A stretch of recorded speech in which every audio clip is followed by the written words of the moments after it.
Hello YouTube, it's your boy, A Deformed Pig, and I know what you're thinking.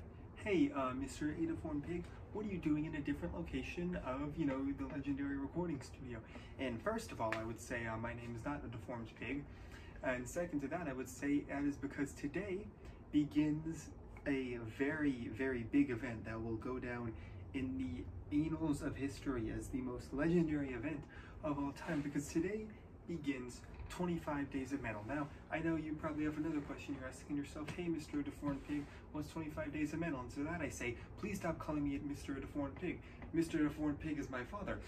And what is 25 days of metal? Well, if you haven't noticed, I do some music reviews. I tend to do that from time to time, but I didn't do a lot from this year. I reviewed 3 albums from 2020, Ailstorm's Curse of the Crystal Coconut, Trivium's What the Dead Men Say, and Falconer from a Dying Ember. So, 25 days of metal is when I go through 25 days leading up to Christmas, because, best time of the year, who doesn't love Christmas, and review 25 albums that I missed throughout the year. These are just random albums that, I have some big bands on there this year, like, Testament, Ozzy Osbourne, I forgot other bands, some smaller bands such as Cult of Lilith, can't remember what other bands I'm doing, I'm winging this right now, but yeah, I'm going to go through and review all of them, and yeah, leading up to Christmas, and following that, I'm about to let out a hiccup. Ooh, I didn't, but I still felt the gas in my chest. And following all those videos, I will be doing a few lists, such as the best albums of the year, the worst albums of the year, the most disappointing albums of the year, and the most surprisingly good albums of the year. I can't think of what the opposite of disappointing is. So, yeah, that's what I'm going to be doing for the next 25 days. So I hope you're ready. So, grab a Santa hat, go around the fireplace, grab yourself some hot chocolate, and let's begin these 25 days of metal.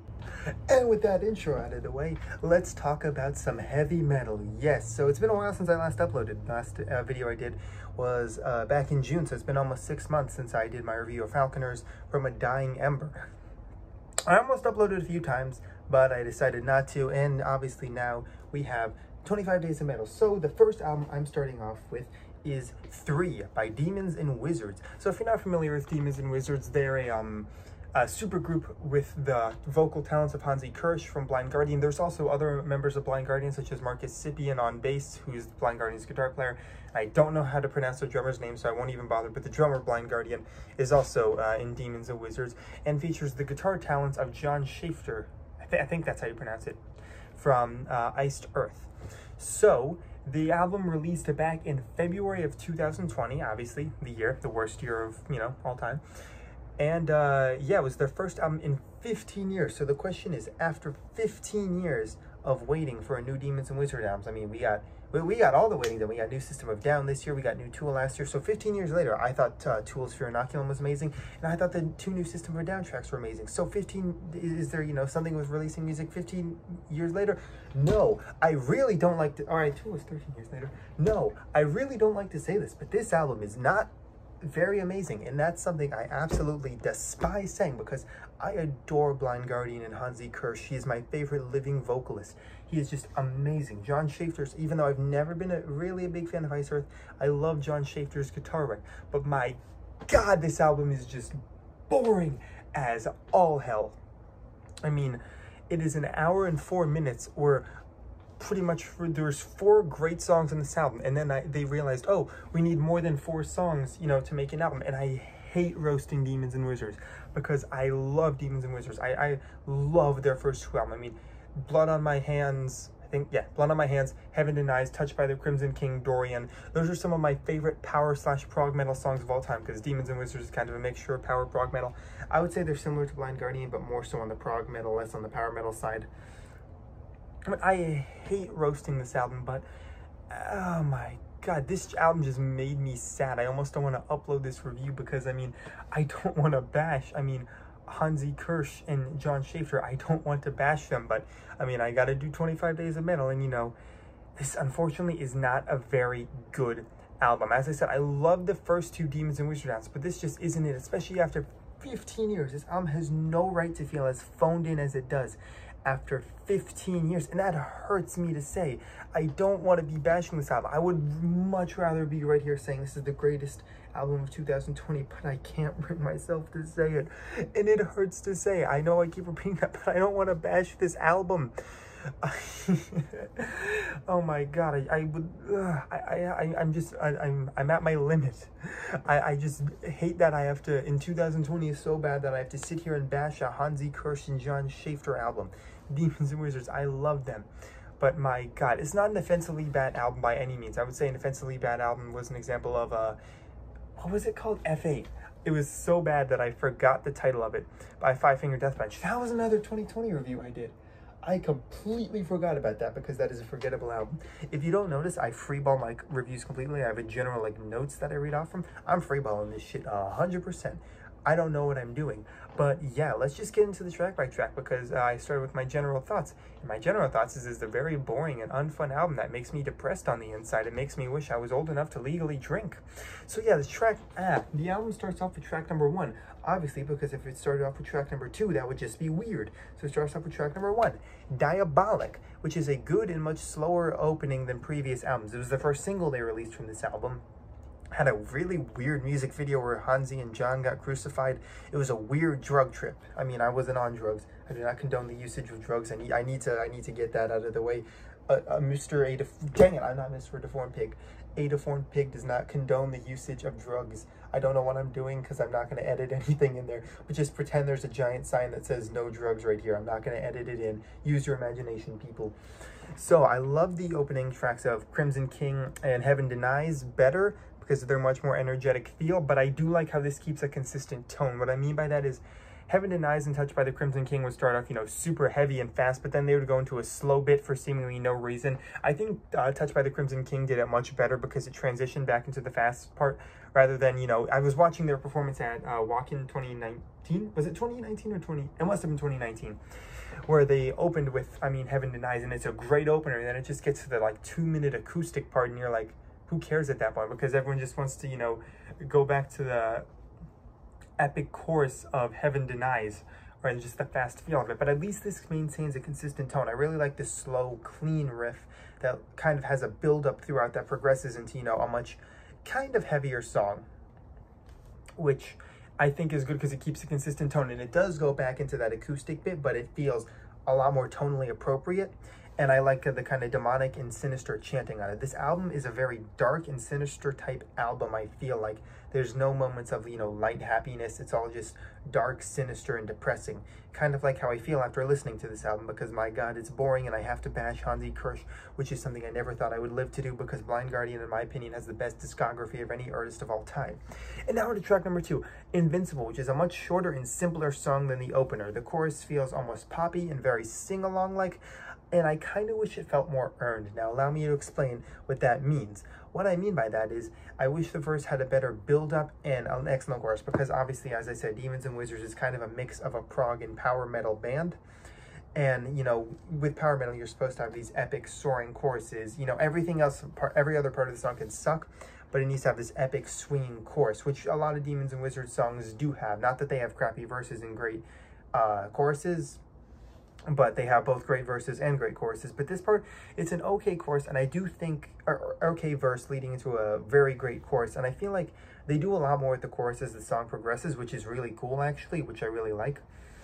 But once again, I wish it felt a little more earned. That's the best way I can describe it.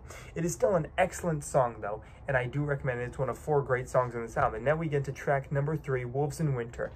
Hell fucking yes, I adore this song. This is the 3rd song they released from this album, and easily it's the best track on the album. There's no doubt in my mind that this is the best one. I love the opening riff and build-up combined with the clean and crisp feel of the guitar and drums. I guess the best way to describe that is that you would have to listen to the song during the verse, like how the guitars and the double bass on the drums just flow together, and when they change up the rhythm to just, I think they just go da da da da da da da on the beginning, then they go da da da da da, something like that. I feel like an idiot right now, and I'm extremely embarrassed from that.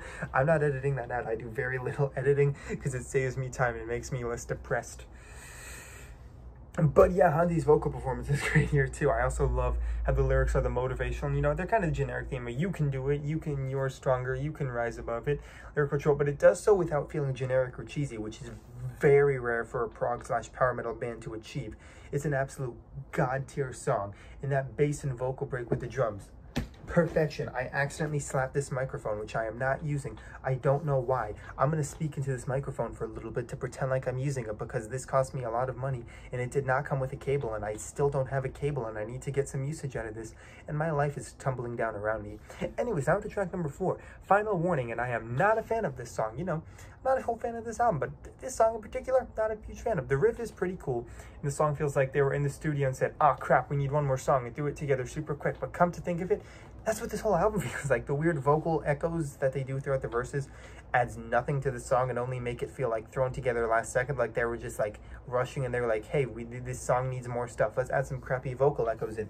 Yes, I like that idea. That's what they said. That's not what I said because I don't like that idea. And thankfully, though, it's very short and doesn't do much to kill the flow of the album because, frankly, all the other songs in the album do a great job of doing that. I'm still pointing with this microphone. I'm scared that it's going to go flying out of my hands and crash into my computer. But yeah, now to track number 5, Timeless Split, which is, big surprise, another song that I am not a huge fan of. It feels like they were trying to replicate Fiddler on the Green, which is their most well-known song, and try and make it better. I use quotes because the resulting is a confusing, somewhat repetitive mishmash of ideas that never flow coherently together like they do on, say, Diabolic, which has a bunch of different ideas, bless me, but actually managed to have a coherent flow behind them.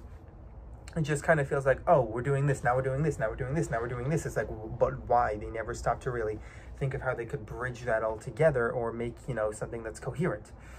And I'm going to use the word repetitive mishmash a lot because just get ready for that because that's what this album is. It doesn't take much away from the album, but it adds nothing. And I mean, this song is nearly 10 minutes of music that's just okay, boring, and bland. They should have just made this a 3 or so minute acoustic bridge into the rest of the album since it comes right around the halfway point of the album, track-wise, not length-wise, I think. So now we're to track number 6, Dark Side of Her Majesty, which is another song I'm not a huge fan of. It's a very dark and sinister song, thanks to the chanting and dissonant feel of the song, but once again, it feels like a bunch of ideas thrown together to just create an average song. I don't even have that much to say because it's just a very forgettable song that does nothing for the album. I also don't like the chorus, which is something I don't want to say in a prog/power metal album because in Invincible I said that was the best part and I'm saying it's the worst part, but nothing else is good. At least Invincible, that was a good part of the song. And on to track number 7, Midas Disease. Holy crap, I'm like, brah. It's probably the simplest song of the album. It's a tribute to the late Malcolm Young of AC/DC who passed away, I believe, 2017. I could be wrong about that, but I believe it was 2017. It does a great job and feels like Demons and Wizards writing an AC/DC song with their own twist on it. Malcolm Young obviously being guitar player for AC/DC along with his brother Angus Young. It does a really good song. It's a good song and feels like a breath of fresh air after the previous 3 songs, but I mean, it's 4 minutes and still I feel like goes on for too long and it's too repetitive, but I do like how Hansi mixes his vocals up here and kind of feels like he's not trying to imitate Brian Johnson or Bon Scott, you know, whichever one you think he's trying to do here, but rather do his own twist on it, which I appreciate. Also, I really hope you can't hear like the noise, the side noise, because my window's open and there's like a lot of helicopter noises outside. I think I'm being bombed. I don't know. Call help, please. My God, this is the most like, that was a joke, by the way. Please don't contact the authorities. Now to track number 8, New Dawn. And the opening riff reminds me a lot of Chop Suey from System of a Down. I don't know. I don't know if I'm the only one that feels like that. It's certainly not a bad thing because System of a Down is pretty much my favorite band. Them, Blind Guardian, and Falconer are my top 3, and literally depends on which day of the week. Today's Monday, System's my favorite band. Tomorrow, it is Falconer, and Wednesday, it is Blind Guardian. Quote me on that. But yeah, just wanted to say that. Other than that, this is an actual great song and the first genuinely great song since Wolves in Winter, and that was like 45 minutes ago. Has a clear vision of what kind of song it wants to be and flows together to form a sort of dark and melancholic song that doesn't feel like a repetitive mishmash of ideas. See, I said it again. But rather masterfully put together song that's almost frustrating since I wish the rest of the album was this good. And this really could have been a great album closer. Number 9, Universal Truth. The opening feels like a more melancholic and less sinister, I use melancholic a lot too, less sinister version of the Diabolic riff. It's another song that's just there. The chorus is really good, especially the chord progression, and the rest of the song is just there. I would say it at least feels more focused and less mishmash, see I keep saying it, than other songs, but just feels kind of like a shitty mix of New Dawn and Diabolic. Not to say it's a bad song, but just the mixture of them is shitty. I have a sneeze brewing, and I'm not sure if I'm actually going to sneeze. But if I look like I start crying, I'm not crying, I swear. I'm just sad that this album sucks. Number 10, Split. I'm tired of saying this, but it's just another alright song. I like the opening riff, but it goes on for way too long, and the song goes on for way too long and doesn't do anything different enough to justify being as long as it is. I wish it was more like Dorian from Touched by the Crimson King, because that's one of my favorite songs by them, but it just feels boring. That's all I have to say. The opening riff is good, and the rest is boring. Number 11, Children of the Cane, which means we're finally done, and we're on the last track. Oh, wait, it's 10 minutes long. It's fine, I guess. It's slow, boring, and the longest song on the album. The New Dawn would have been a way better closer. It's at least not a boring mishmash of ideas. I'm tired of using that phrase, but it's just a boring 10-minute song with only one really good part being the acoustic and haunting vocal parts and vocal melodies that go along with it. So yeah, that's all 11 tracks reviewed. There was 4 great ones, which was the opening 3 tracks along with New Dawn. And now we're on to my closing thoughts. After a 15-year wait, Demons and Wizards delivers something that is just boring, bland, and quite frankly not worthwhile. And my final rating for Demons and Wizards Album 3 is a 6 out of 10. And this is a terrible way to cap off, to start 25 Days of Metal. I'm sorry about the cut right there, but I ran out of recording storage halfway through my little rant at the end there. But as I was saying, this is a terrible way to begin 25 Days of Metal. I keep raising my hot chocolate glass. It's empty. I drank it all already to drown my sorrows. But yeah, I apologize for the cut there. Ran out of storage. Nothing I could really do about that. I'm not redoing that review. You cannot make me. If you pointed a gun to my head, I would tell you pull the trigger. Yeah, but that's a pretty bad way to start 25 Days of Metal. But I did not intend to start it off that bad because I thought this album would be a lot better before I listened to it. But you know, just like me, this album was a major disappointment. But yeah, thank you so much for tuning into this 25 Days of Metal. Let me know if you enjoyed it. The reason I'm kind of dressed like Santa Claus right now. This is the best thing I could do. I can't grow facial hair. I haven't shaved all month, and all I have is some face pubes, okay? I'm not happy about it, and I'm drowning my sorrows with some hot chocolate. But yeah, thank you so much for watching this review. If you got this far, be sure to like, comment, and subscribe. And I will see you people for the next day of heavy metal, which tomorrow will be a very long review because it will be a double album. My review of Heaven Shall Burn, of Truth and Sacrifice. And I will see you all then. Cheers.